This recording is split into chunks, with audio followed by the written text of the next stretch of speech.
Broadcast is now starting. All attendees are in listen-only mode. Welcome, everyone. My name is Mariano Guillén. I'm Policy Advisor of Solar Power Europe and Coordinator of our Bipv task force. I see there are people that are still joining us, so I'll give them a couple of minutes to be able to join the webinar. I see that more people are joining right now. So yeah, we will start in a couple of minutes. Yeah, we will wait a couple of minutes and we will begin shortly. Thank you.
Okay, so we will start now.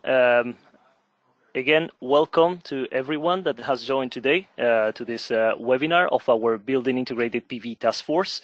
My name is Mariano Guillén. I'm Policy Advisor of Solar Power Europe. I'm also coordinating this task force.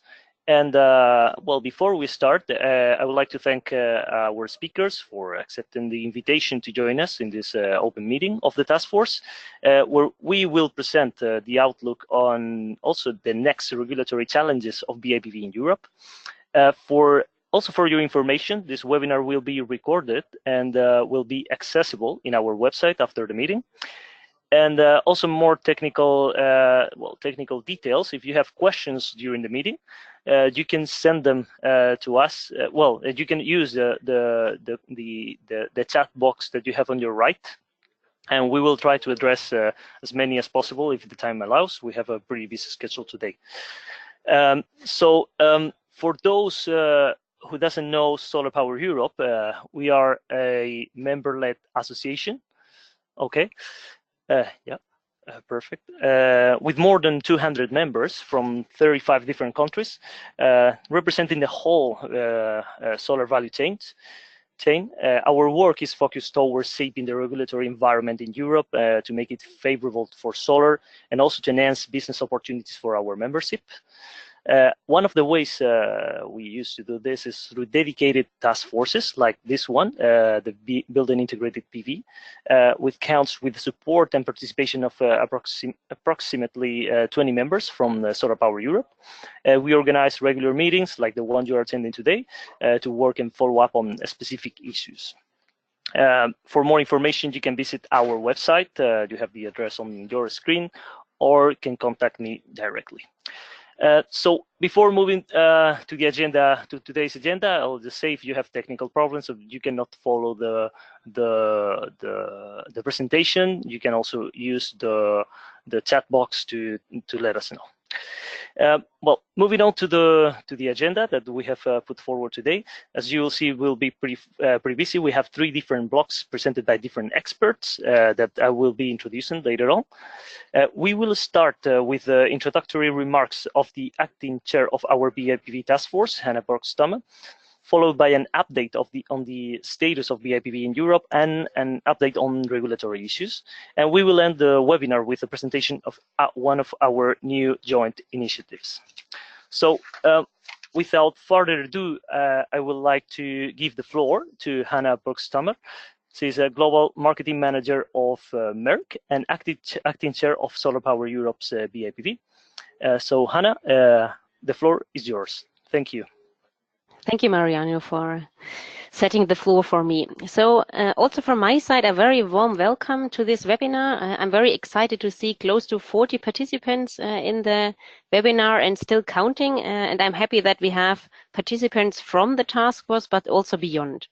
So we think that these days are really exciting times for renewables in general, and specifically for building integrated photovoltaics, which we are talking about today. In the last month and years, we have seen positive development in the political landscape. For example, the recast of the Renewable Energy Directive and also the recast of the Energy Performance of Buildings Directive contain now very positive directions towards renewables and also the building integrated photovoltaics world. And some of these new regulatory scenarios are starting next year. So things are moving in the right direction. However, we all know to achieve the goal of the Paris Agreement and also to decarbonize Europe within the time frame which was agreed is very ambitious, and it's a stretch. So we need new strategies. And this is not only our view, but it's also the view of the European Commission. So they have specifically asked the countries to be more ambitious, come up with concrete scenarios how to reach these goals. And this also requires new technologies, new strategies. And this is why we think that today is the perfect time to put again Bipv on the table of the European Commission. So this is the right time to inform them about the potential building integrated photovoltaics have.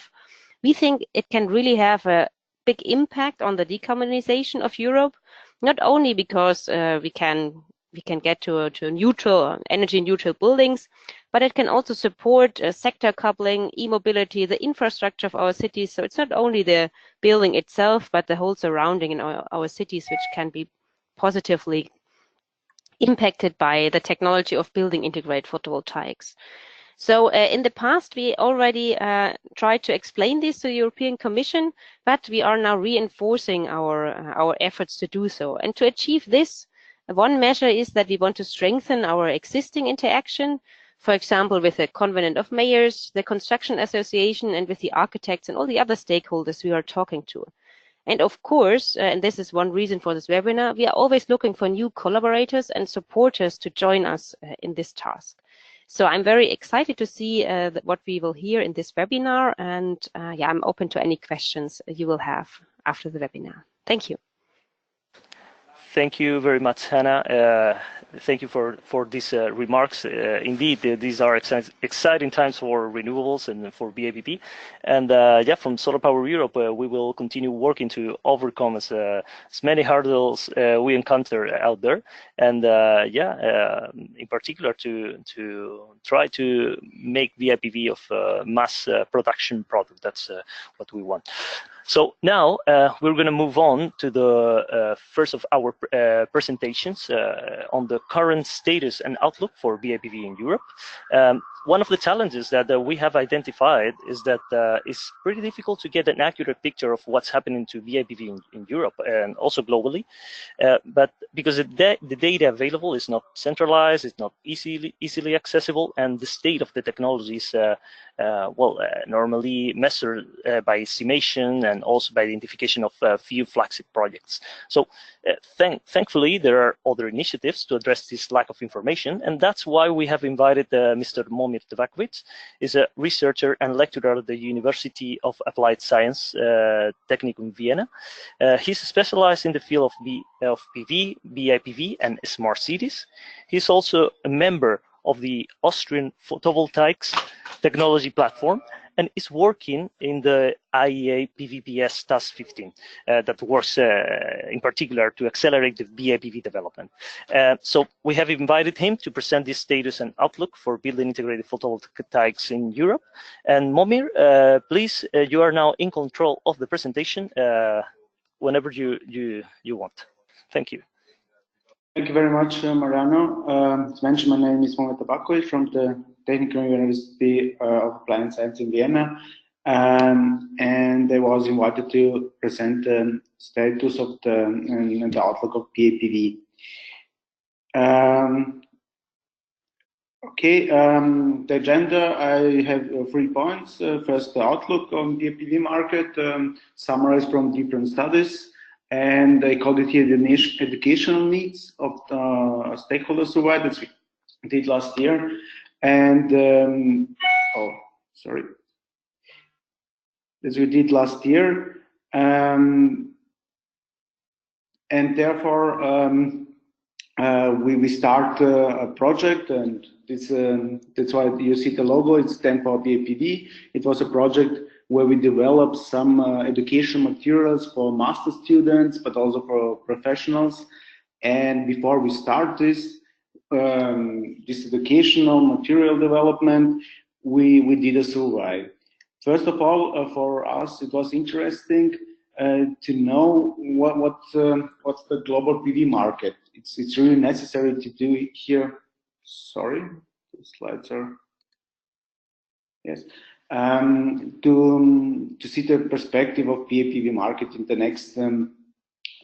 next years.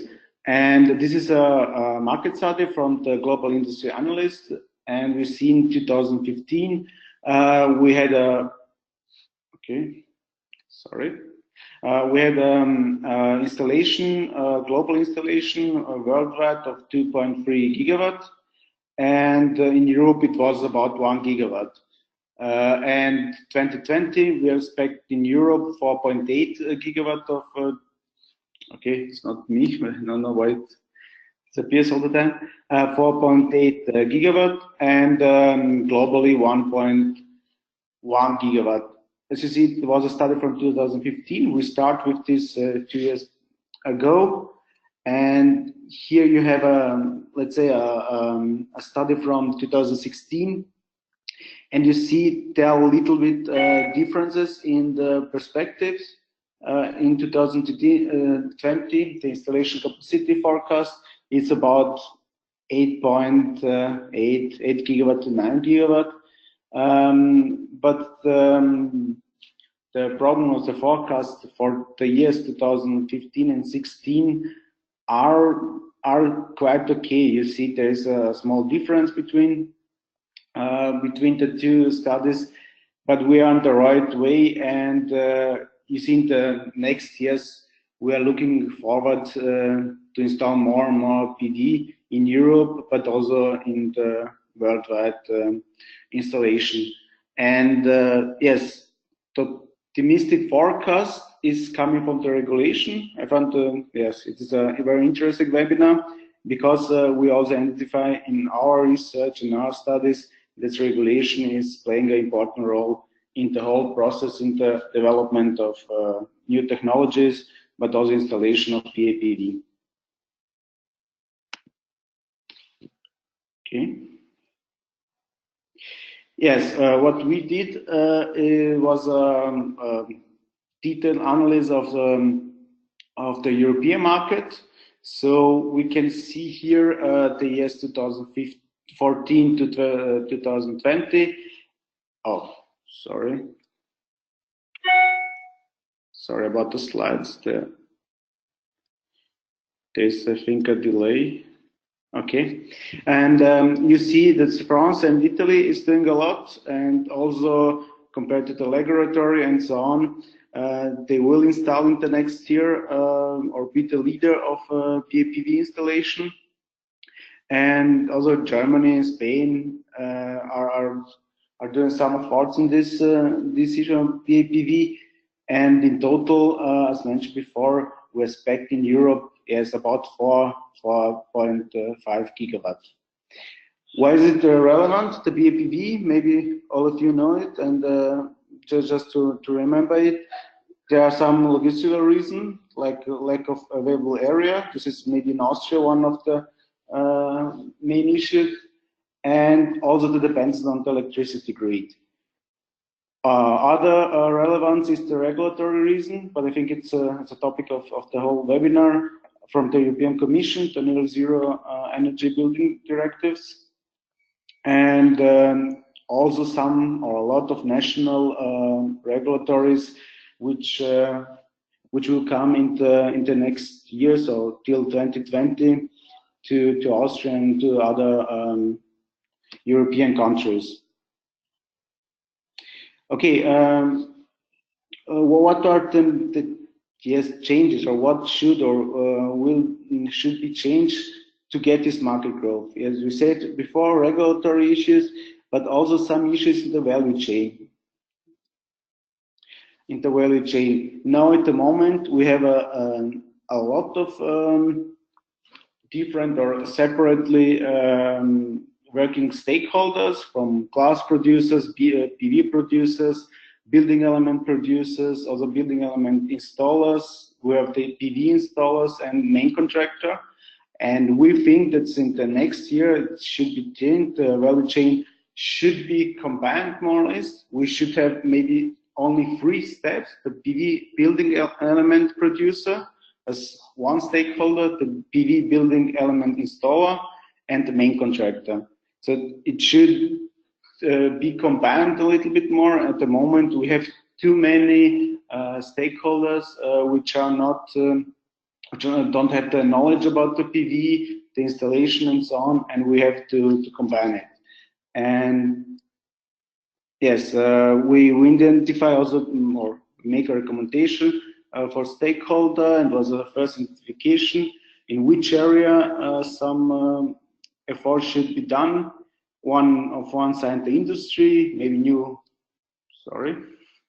new business models, collaboration, construction sector, maybe also the change in case of facade and roofs and so on. The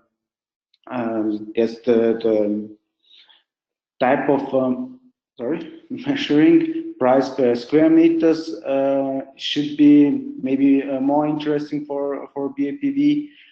Simplify the integration, prefabrication, and yes, BIPV Industry Association. And the communication we also see as a main point. And at the other side, the government. Yes, we talked about standardization, certification of BIPV, and regulatory efforts.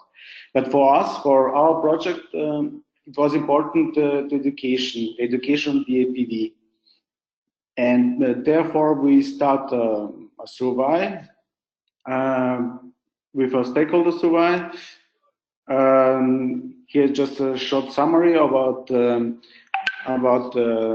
survey design. It was done from February to April 2016. We have about 100 participants from all over the world. Here you can see the most of the participants was from our partners, from Austria, Cyprus, Germany, and Netherlands. And you can also see different response from Portugal, Switzerland, but also from Korea and UK, Japan, and so on.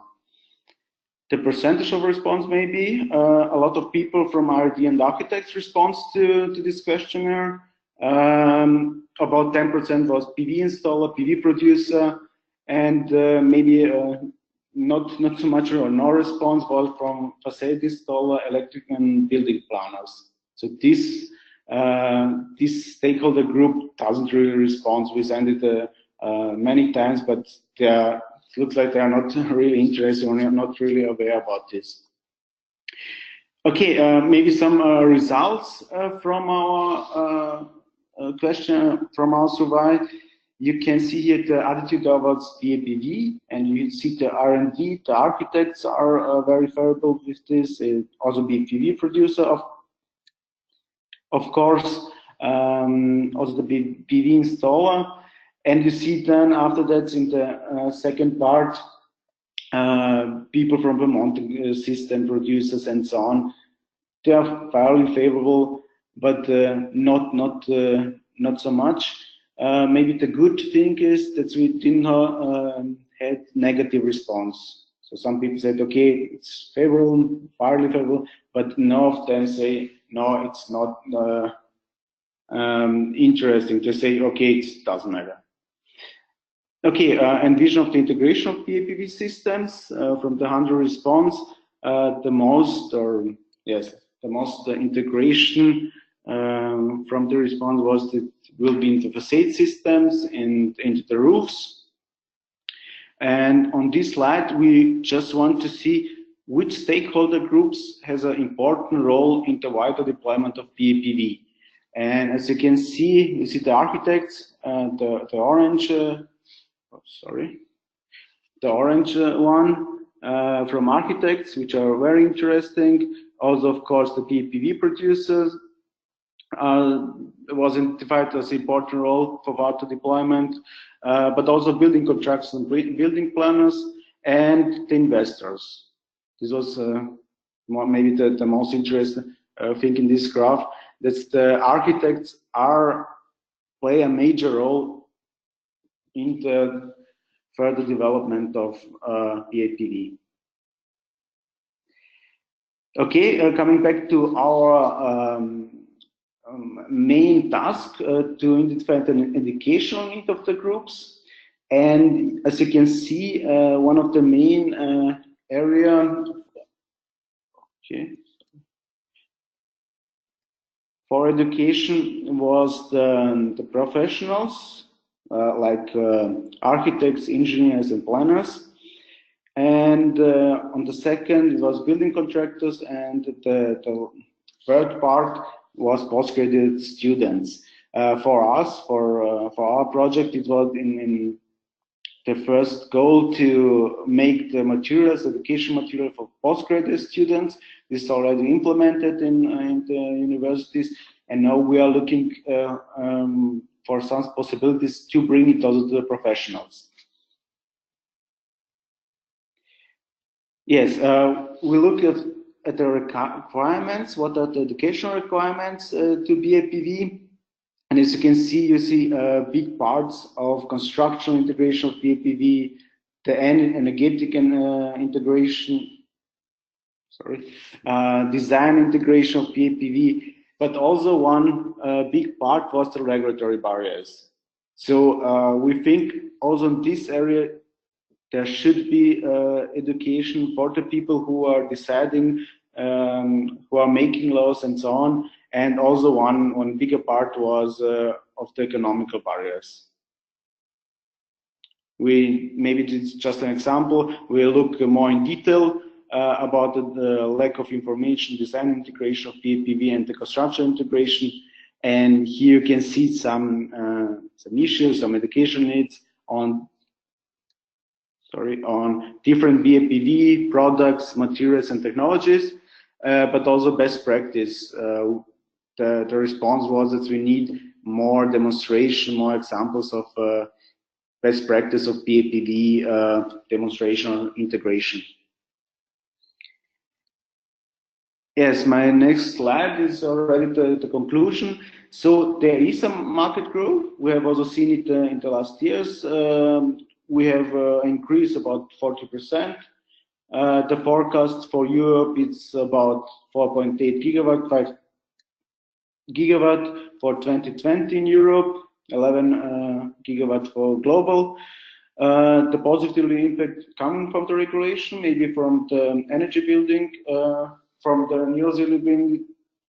Zero energy building directive, and also from some national goals and some national regulations.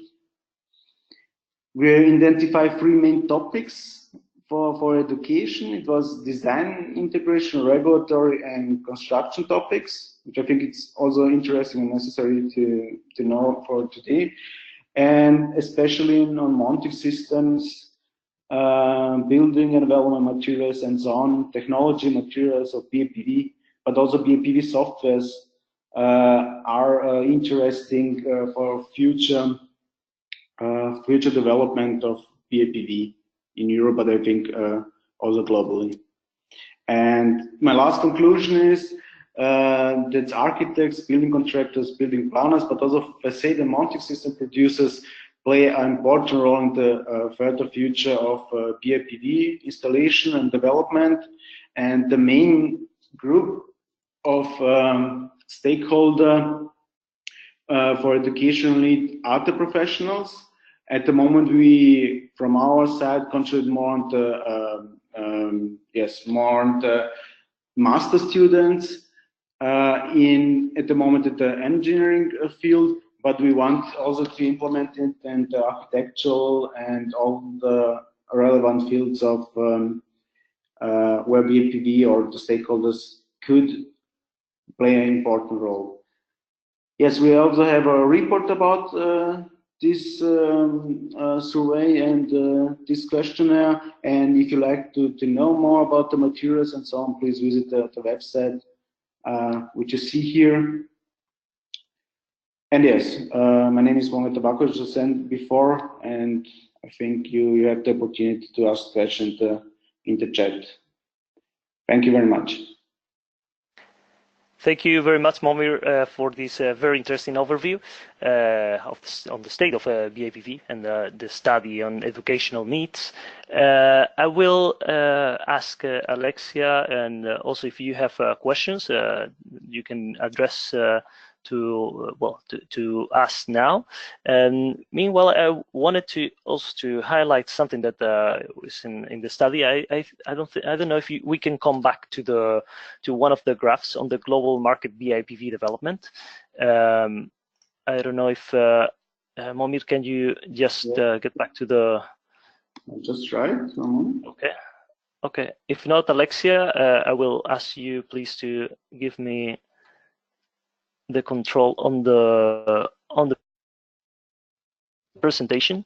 But well, what I wanted to highlight and also to ask you about this study is that we can see the expected global market development of BIPV, and we see that Europe will the first forecasts say that Europe will be a leader on this development.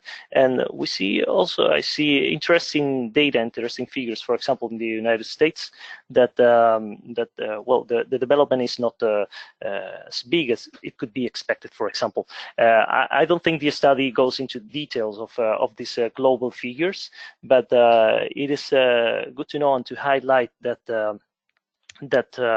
well, now I'm in control of this, so should be able to move it.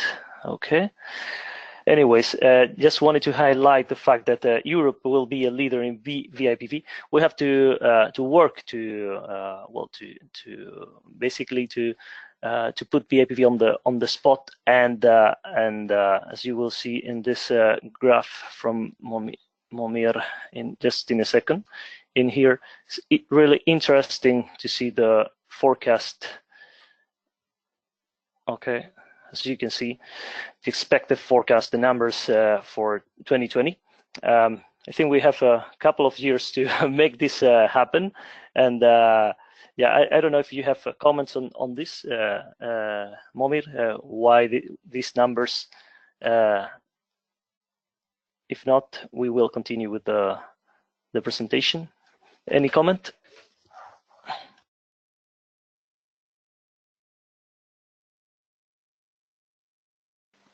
Okay.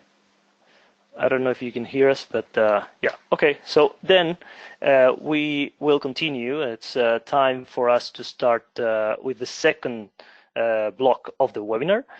Today we have with us Mr. Sylvain Robert. He's Policy Officer of the Energy Efficiency Unit of the European Commission's DG Energy. He contributes to policy making in the area of building energy efficiency, focusing on building smartness and connectivity. Previously, he was a senior research engineer with CEA Tech, that is a French research and technology organization, where he worked on advanced applications of ICT. And he has also extensive experience in European research projects, developing the scope of FP7 and also the Horizon 2020 programs. So thank you, Sylvain, for joining us today, for being here. Please, you can take over the presentation now. Thank you very much. So thanks a lot for giving me this opportunity to share some information today on what we consider one of the major advances in the scope of the revision of the Energy Performance of Buildings Directive on the modernization of buildings. I'm speaking about the Smart Readiness Indicator.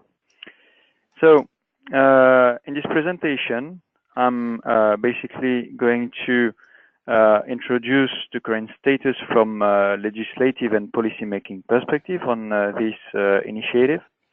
And I will also briefly outline the results of a first technical study on this indicator that we have commissioned and that has concluded in August.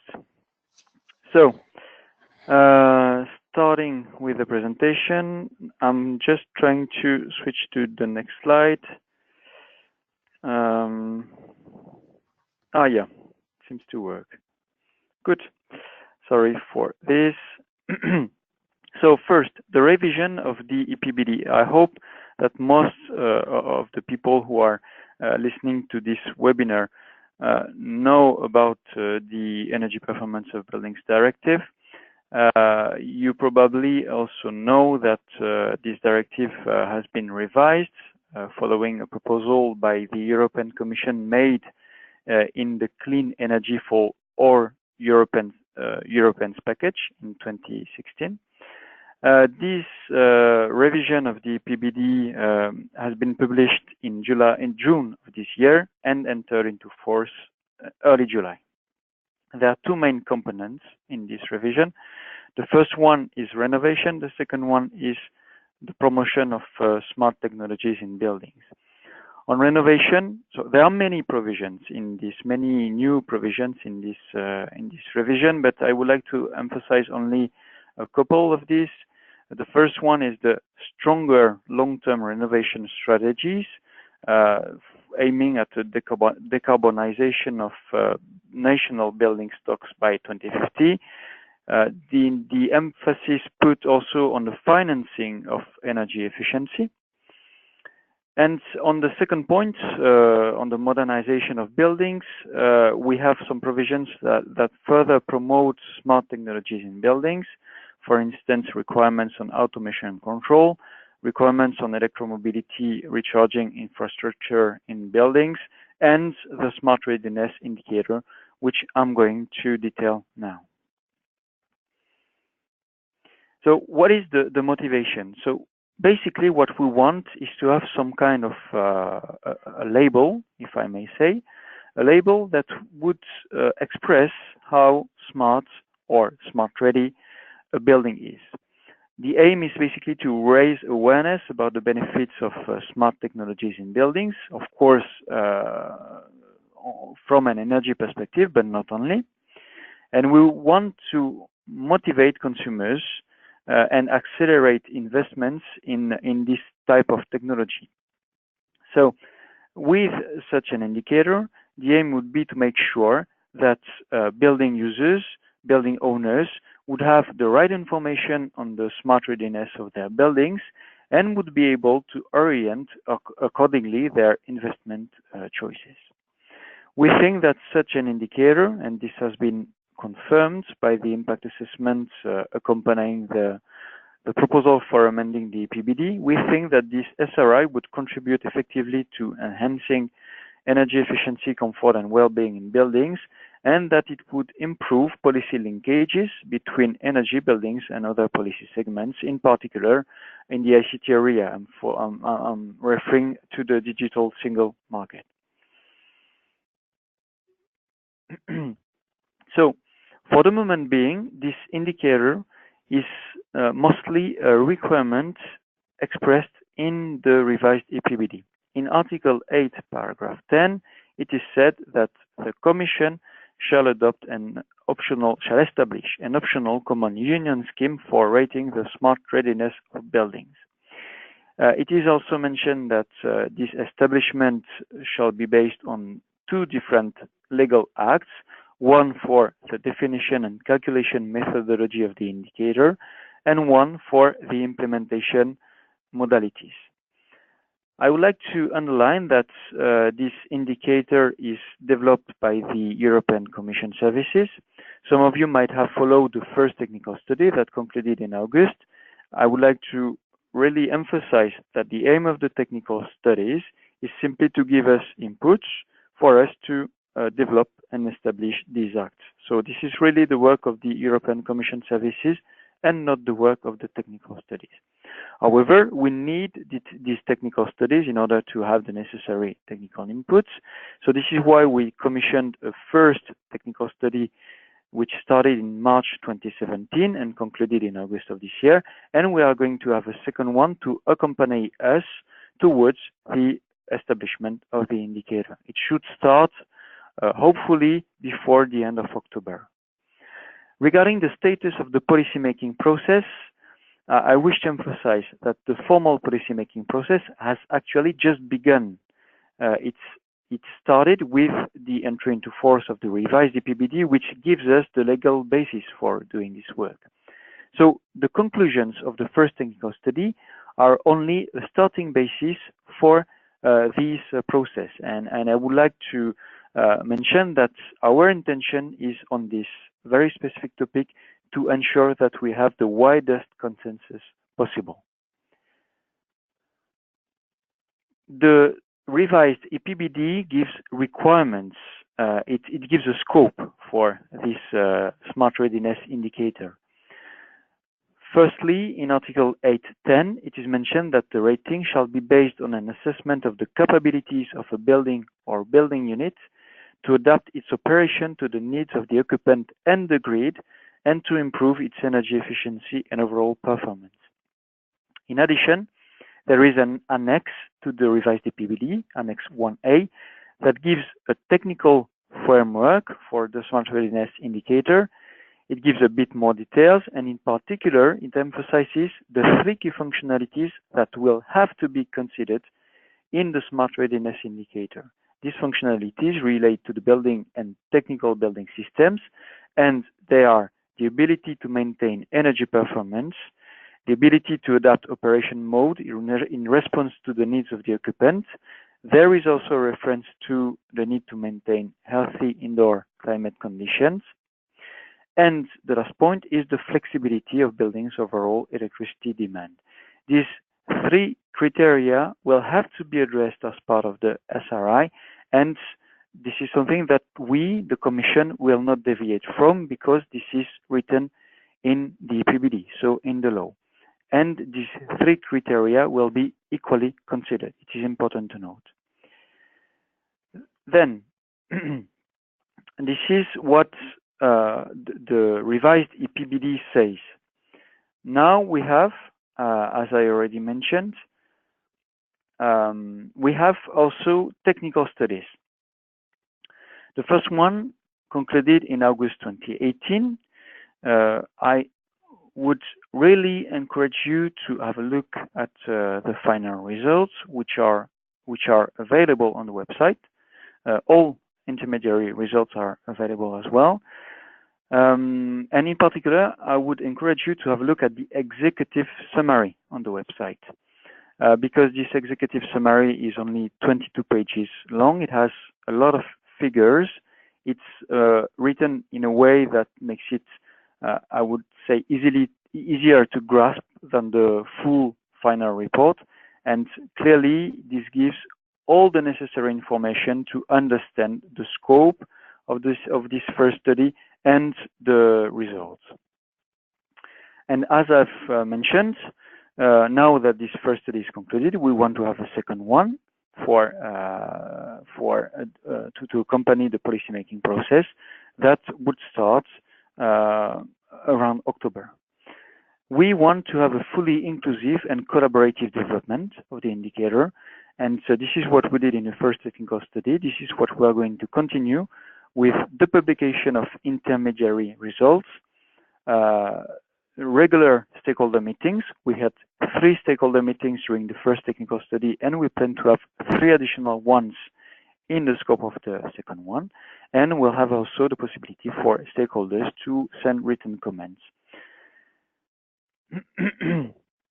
What are the results of the first study, the one that concluded in August? So first, regarding the scope of investigation, you have to understand that the scope of investigation was defined at a time where we only had the European Commission's proposal and not the final text that has been adopted.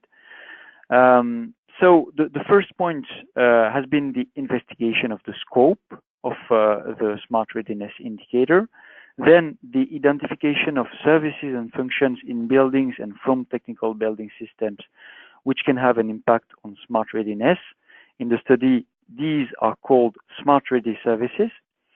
The second point was the development of a draft calculation methodology to calculate a score, a smart readiness score, based on the identification and assessment of smart ready services. A fourth area of investigation has been the streamlining of the methodology and the smart ready services in order to make sure that it can be practically applied. And then a couple of initial tests on theoretical and real buildings. And there has been as well a first quantitative evaluation based on simplifying assumptions of possible impacts of the SRI at European Union level. I'm not going to detail all the results of this study because this would take too much time, and I don't think this is the purpose here. I would just like to underline a few characteristics of the proposed framework, because it is actually quite straightforward. It starts with how to calculate the score. This is basically the question that this methodological framework is answering.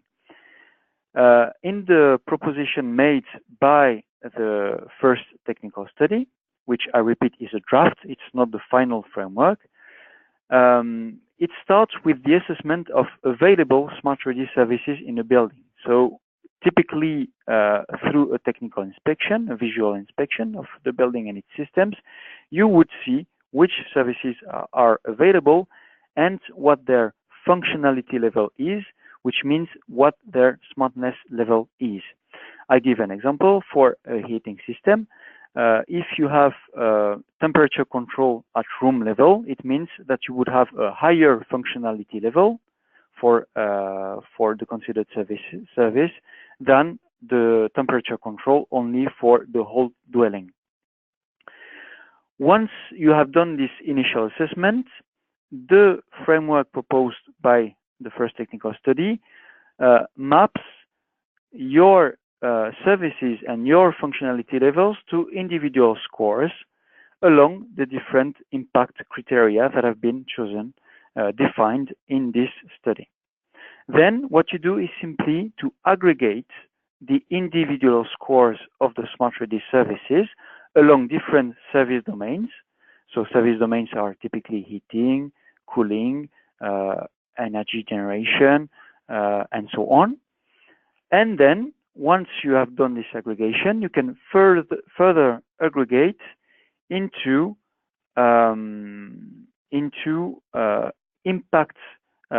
scores at impact level. I'm trying to switch to the next slide, but it seems that the connection is not as good as it was. Sorry for this. Oh yeah, no, now it's too far. Okay, I'm sorry. It's okay, Sylvain. Yeah, no problem. Okay, so I'm getting back to, yeah, it was this one. So then once you have aggregated the score at domain level, you can basically switch to total impact scores along the 8 impact criteria that have been proposed. I'm sorry, it switches again.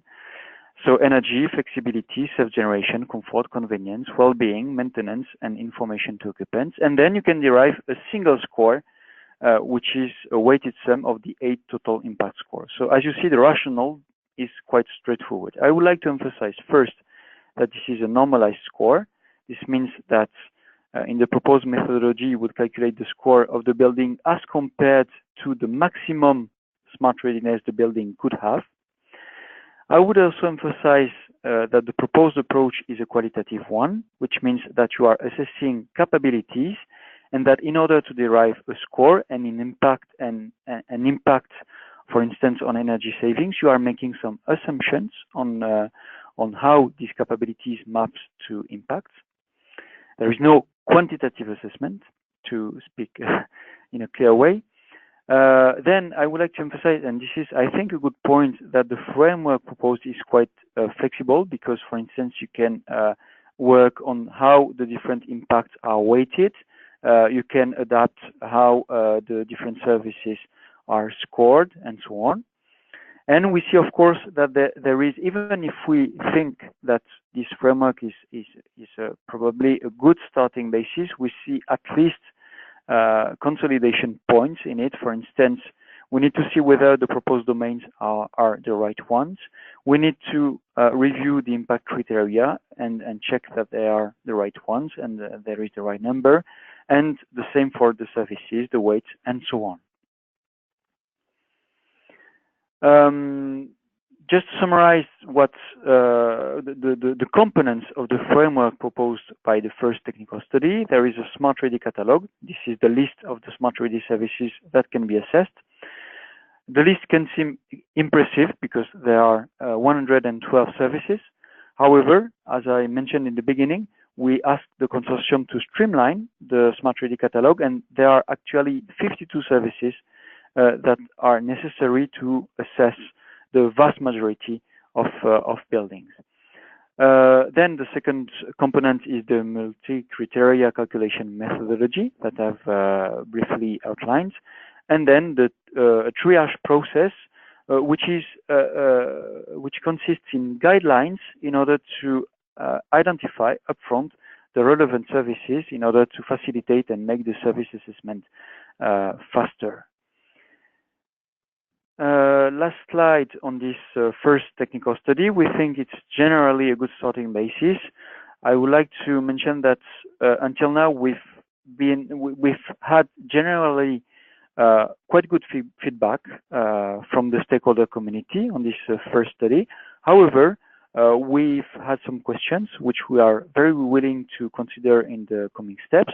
For instance, some stakeholders asking to move towards a more quantitative performance-based approach, at least for some buildings. We've had a lot of questions on scoring and weighting of the different services and impact.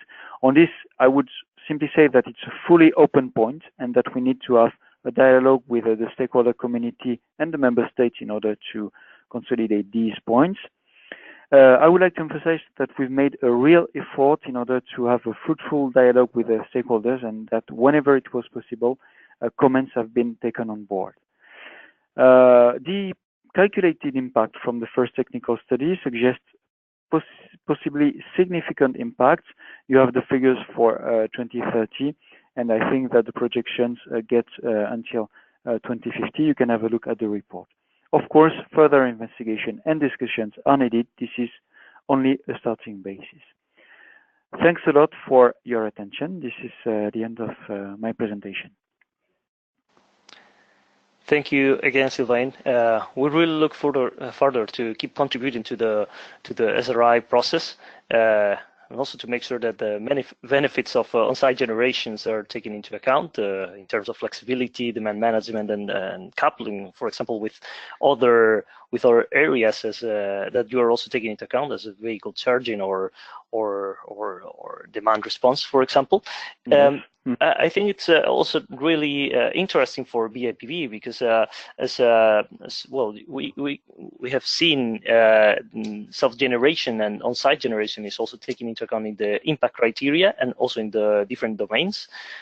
What means in the end that we could see or calculate what's the real potential of integrating building integrated PV in different buildings. So that's something that it's really interesting and that it can contribute to the general overall efficiency of or readiness of the buildings. But that's definitely something that we would like to keep contributing and following with you.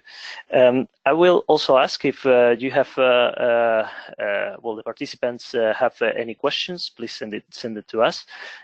Meanwhile, I think we can also address one question that it was sent before from the previous presentation. So this is directed to Momir. Momir, if you're here, it's a pretty simple question.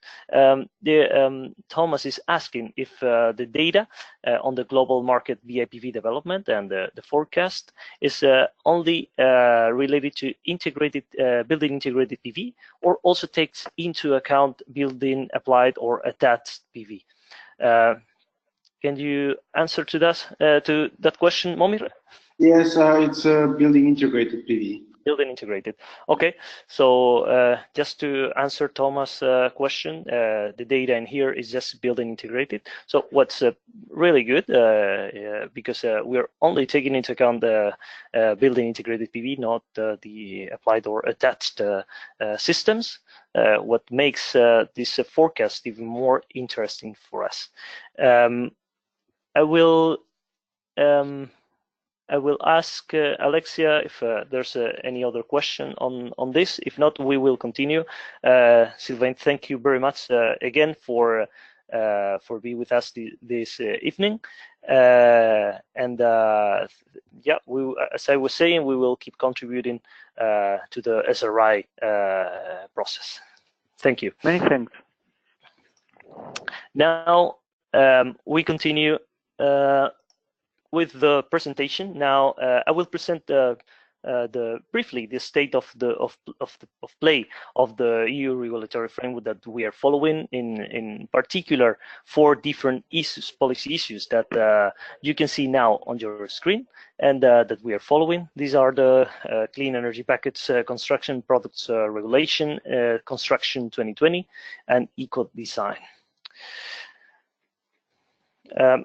Well, our members of the Bipv task force know that we've been working mainly on 3 of the 8 different legislative files of the clean energy packets. These 3 are the EPBD, the Renewables Directive, and the Energy Efficiency Directive.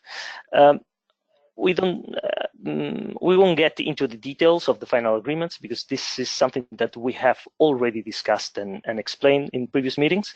But I think it's good to know what's the current status of the different files. As Sylvain was saying just a few minutes ago, the energy performance of building directive has been already published, was finally published on the official journal of the EU in June, and now it will have to be transposed by the member states before March 2020. As you know, the main aspects of these files are, for example, the long-term strategies towards decarbonisation, the smart buildings, and the smart readiness indicator that Sylvain was explaining, and also different dispositions on on-site generation that we will count in the calculation of the energy efficiency in buildings. On the Renewables Directive and on energy efficiency, the negotiation phase has also finished. So now we are waiting for the European Parliament and the Council to seal the final deals that were reached during the trilogues before the end of the summer. This will probably be happening beginning of November, and it will be followed by the publication in the official journal, and that means that both files will be published before the end of the year. And in this case, member states will have a transposition deadline a little bit longer than for the EPBD, and it will be until the 30th of June of 2021 when they can they have time to transpose the different directives into their national laws. So the question is, what can we do now in terms of the clean energy packets now that the files are already approved? On renewables and energy efficiency, now we're working closely with our national associations to ensure that member states deliver the drafts of their national energy and climate plans. These plans are basically the new framework within which EU member states have to plan in the integrated manner the energy objectives, also the climate objectives, different targets, policies and measures, and communicate them to the Commission. They have until the end of the year to send the Commission this draft in ECPs. That means that, well, now it's the different member states are writing these plans, and soon we will have their first drafts of different countries. On EPBD, however, we can have a more active role right now, as the Commission is currently developing a guidance document to help the member updates in the implementation of the directive. Here, we have the opportunity to contribute also from the BIPV perspective, from the PV perspective, to the different, to the on-site generation aspects, specifically in this Article 8 in technical building systems, electromobility and smart readiness. And we can help the Commission to develop this and answer different questions that we were also, Sylvain and I, discussing this the other day, and the different requirements that the member state could set, knowing that they have to cover all installations, and also what would be the best way to express the performance standards of PV panels, and more important, if we have technical guidelines on installations and on integrating of PV system in buildings, that would be also really interesting for the Commission. And also about providing good practices or examples. That's something that we could something that we could work on and contribute to this guidance document. After the webinar, I will distribute to the members of the task force this idea, so we can exchange on the best way to proceed for this opportunity. That's what I was saying. Another file that we're working on is the construction products regulation. This is included also in the framework of the clean energy package. The Commission announced a possible revision of the construction products regulation in November, and we decided this opportunity to participate in this process and to ensure the inclusion of BIPV products in the scope of a possible new CPR. Therefore, the idea of this is to help spread the use of BIPV solutions as a mass construction products.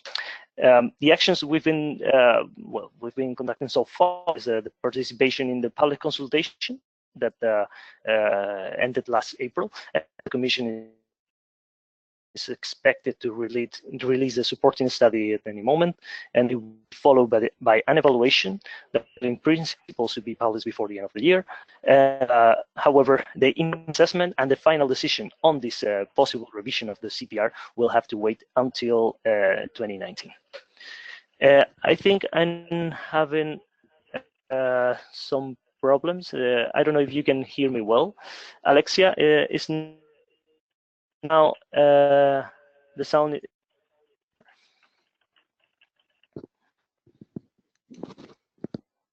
Okay, if there's anything that you couldn't hear, please. Yeah, it might be microphone. I will try. Okay, let's continue. And yes, please, Alexia, in case the problem persists, let me know, and I will try to change it somehow. No problem. Okay, so we will distribute the supporting study as soon as it is released. Okay, and yeah, okay, we'll continue with the Construction 2020 initiatives. This is the strategy for the sustainable competitiveness of the EU construction sector. Our goal in here is to introduce BIPV in the construction agenda, promoting the establishment of a market uptake strategy for BIPV.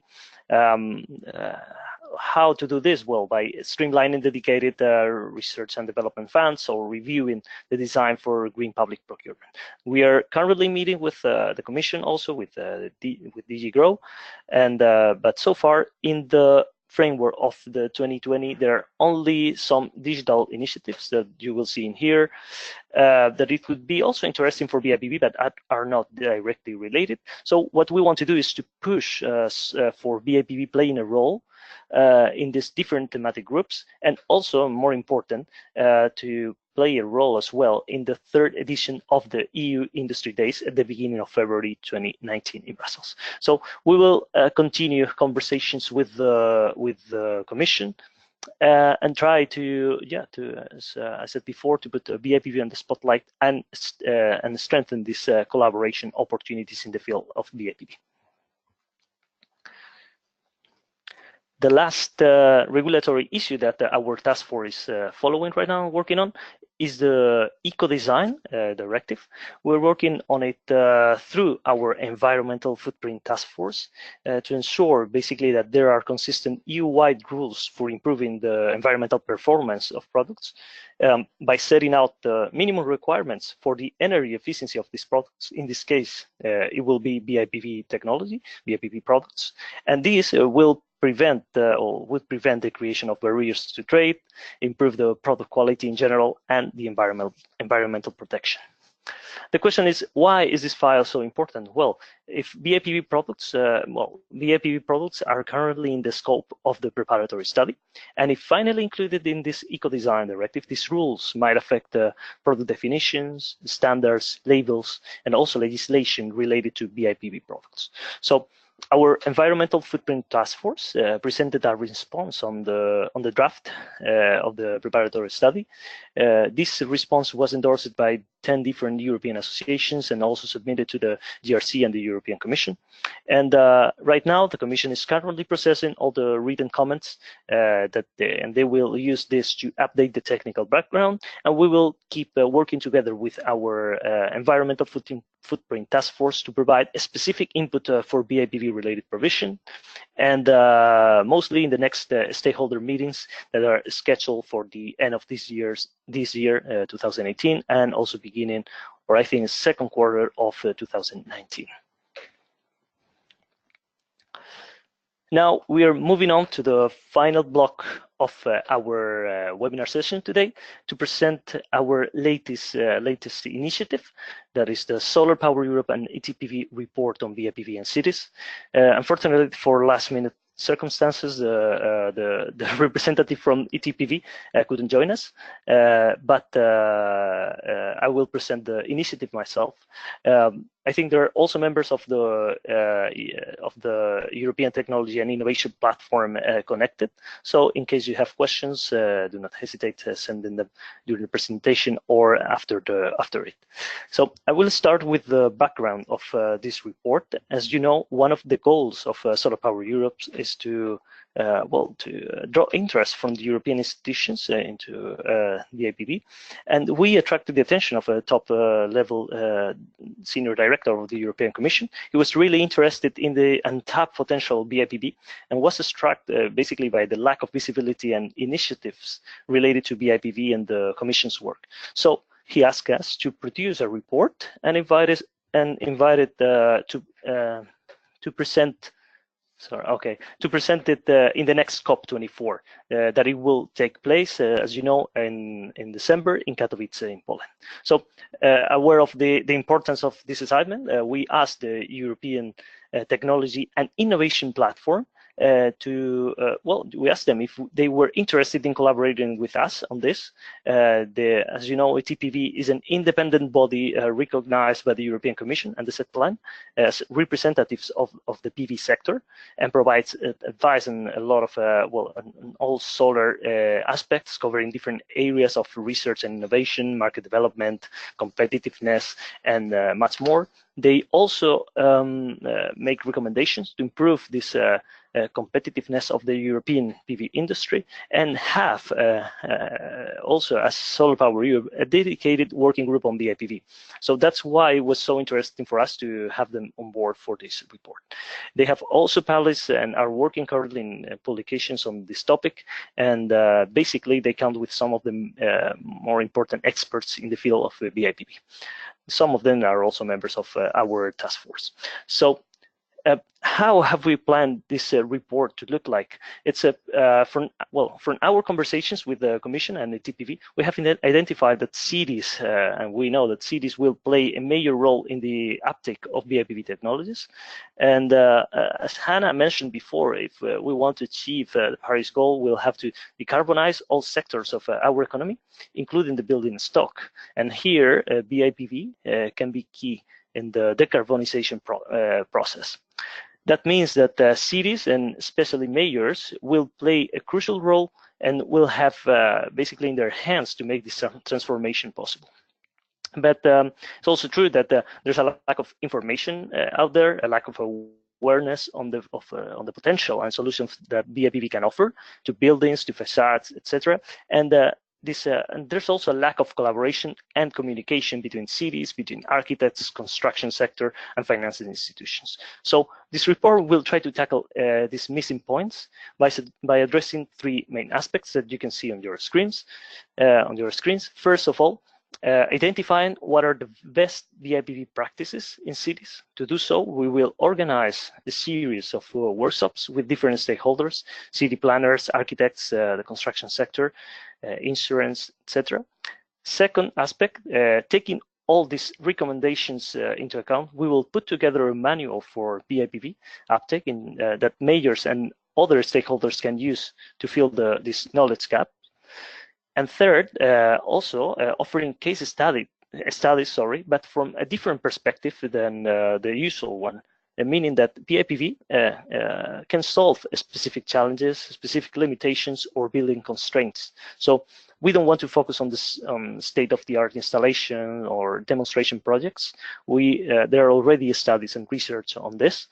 What we want to do is show that BIPV has a purpose and covers and address specific limitations on buildings, and also that can contribute directly to this decarbonization and decarbonization process. Also important, as the COP24 is in December, we have to react pretty quickly. The timeline will be as you see on your screens right now. We are now in the phase of identifying interesting stakeholders. So if you would like to be able to provide your input, you're more than welcome to contact us and let us know. We are already in touch with, as we were saying, and also as Hannah mentioned before, with the Covenant of Mayors, for example, where we have planned a series of webinars after this report is released, and also we're in touch with Construction Products Europe and other associations that will help to make this report happen. So after this first phase of identification, the second phase will start in a few weeks. We'll organize dedicated workshops. As you can see, physical or virtual, depending on the availability. We have planned, in principle, 3 different meetings, starting with one with city mayors to identify the main barriers. We are in contact, for example, with energy cities for this, and as I said, this agreement, this collaboration agreement with the Covenant of Mayors will also help to organize it. The second workshop is dedicated to architects and construction sector. For example, the Architects Council of Europe or Construction Products Europe will be some of the stakeholders that will participate in this. And last, with the banking, financing, and insurance institutions to cover the investment perspective. So during November, we will put all these ideas together, the ideas that we extract during the different workshops, and we will present the report at the COP24 invited by the Commission. This, I think, is a really interesting and amazing initiative that could have a real and immediate impact on BIPV. So it also means that we have a lot of work to do in the coming months. But yeah, just wanted to add that if you want more information about the project, or as I said, you're interested in contributing, you just have to let us know. With this, we have reached the end of our webinar today. Our members for sure will receive an email with the next actions of the task force and also more information on the joint report. As you can see, these are the following the next steps of the task force. So as I was saying, you will receive more information in your report. We will discuss the possible contribution to the EPBD guidance document. I'll also send a doodle to organize our next call, the first week of October, and where we can all discuss these different issues. And also important, I think, and after this outlook that we have today from Momir, I think it's something that we could think of doing is to keep an updated overview of the IPV installations and capacity in Europe. That's something that is not easily accessible. So that's something that we could also discuss during our next call. 2 more remarks before closing. First of all, a reminder on the Horizon 2020 prize of the European Commission. Some of you already know what this is. It's a prize for integrated photovoltaic energy systems that closes next week on the 26th. There's a reward for European projects that protects historic urban district and integrates at the same time PV systems. To generate, I think it's at least 50% of the electricity required for consumption. So you have until next week if you're interested in this. For more info, you can visit the website. And let me see if this is working. Okay. I'm trying to. Now, next slide. Okay. Second point before closing, the second edition of the Digital Solar and Storage Conference will take place the 4th and 5th of December of this year in Munich in the BMW World. We will come with the participation of high-level executives from utilities, digital innovators, storage suppliers, and we will discuss for sure latest business models and market trends that of this new energy world. So you have until the 1st of October to benefit from early bird prizes, and if you need more information, you can visit also the website of the event. And having said this, excuse me, yeah, Mariano, there is another question. Okay, perfect. Yeah, where is? Have you sent it to me? Okay, yeah. Okay, I'm receiving the question now.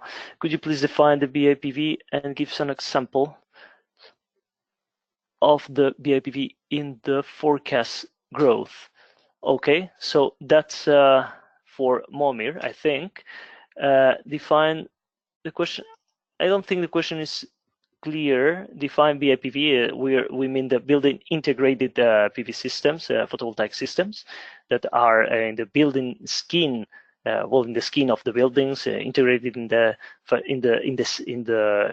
what's the building is not attached or applied on an existing building, but it is part of the building.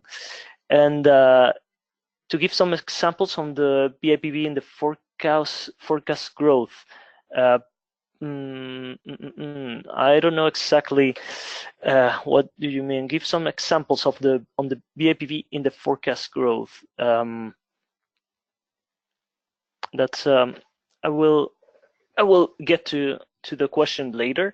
You can also send these questions by email to me. So if any of the questions is not answered or need more information, just let me know. There's another question. Just ask who can I contact for the Bipv and cities report. You can contact me directly. You have my email. I will put it in the end of the presentation. Also, we have questions. Do you think that it will be possible to make regulatory proposal for Bipv shares? Yeah, we will have to discuss it exactly and see if that is included somehow, because I think the question relates to the EPBD. So if it's included, we could propose it. That's for sure. But we will address this also later. And is there any other question, Alexia? Okay.